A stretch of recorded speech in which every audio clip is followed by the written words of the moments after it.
Gabriel, BT Fashions has gone through a major rebirth, as it were, over the past year or so, from rebranding to a brand new philosophy, effectively. Just how is this progressing? Well, Peter, first of all, I want to thank you for your interest in our concept, in our business. We are very proud of the evolution that we're having.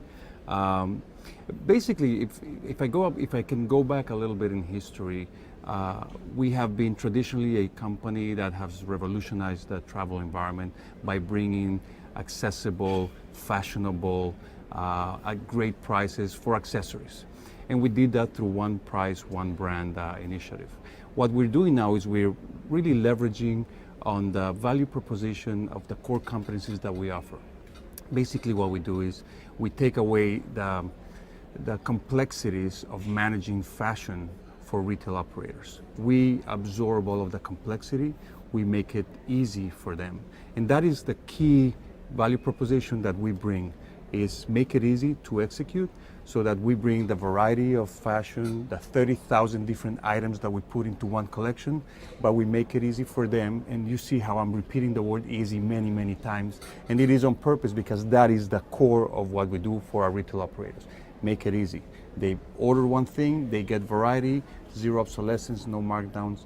And now we're taking that outside of Bijou Turner, continue to be very much focused on building our Bijou Turner brand, which is our core, but we've now developed the new brands so we can escape the single price point and continue the simple price point strategy. I know taking away the brain damage for a retailer counts for a great deal, but it's not enough. The product has to stand on its own 2 feet. For the first time, the company has effectively started mixing the traditional one-price Bijou Turner merchandise with the higher multi-price Addixion lines, which we see around us here.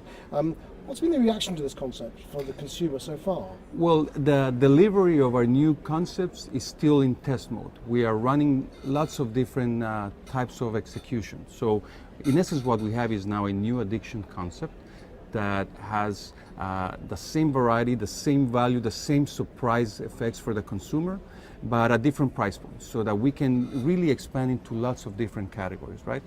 So what we're testing now is how do we deliver that new capability? Do we do it through the same retail stores? Do we do it through different retail locations and have a standalone concept? And we're running different concepts like that. We have stores that are addiction only. We have stores that are Bijou Turner that still have predominantly Bijou Turner products and have sections of addiction where the Bijou Turner consumer can come in and still find all of their assortment of products for $10, but they also find sections. And we might have stores, like I said, or sections inside stores of other concepts that are just Bijou Turner or just addiction. So they can work symbiotically, but they can also work separately as standalones. Yes. But I guess you're leaving it to the retailer to choose. Well, we're leaving it to the retailer. We obviously always partner with our retailers, so we look at what their specific situation is. Do they have one single store that has multiple concepts, and then they had a Bijou Turner section, and now they can also add an addiction section? Did they used to have a single retail location that was dedicated for Bijou Turner, and now we're finding ways to continue to optimize the effectiveness of that location? So it's a one-on-one discussion. But you've always punched above your weight. I mean, you've always managed to get in a lot of product into a very small amount of space in real terms. Is part of the new addiction philosophy one of actually trying to achieve greater amount of space in store? Of course. So we want to have a bigger share of that customers or that retail operators business, and that is part of the strategy of addiction, but it's also making sure that they have an opportunity to have a bigger share of the accessories business. There used to be Bijou Turner and then higher end designer brands, and there's a big gap. And addiction comes into filling part of that gap, so that we really tap into the full potential of this category of business.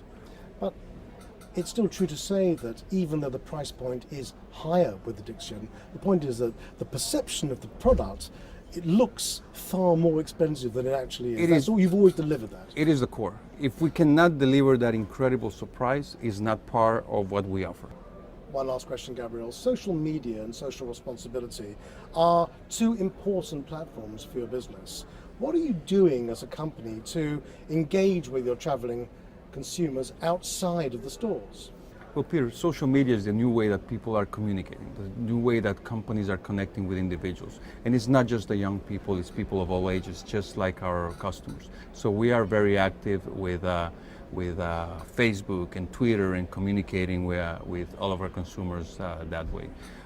In addition, for social responsibility is all about how we're responsible about the products and the materials that we put in our products, the lead compliance, and it's more than just complying, but making sure that everything is safe. We're the first ones to bring azo-free pashminas to make sure that we think about the environment of where things are being made also. So it is a core thought process as we do business. This is how we do business. Gabriel, thank you for your time. I think we'll be watching the development of your company as the months unfold very closely indeed. Good luck. I appreciate your time, Peter, and it was a pleasure. Thank you.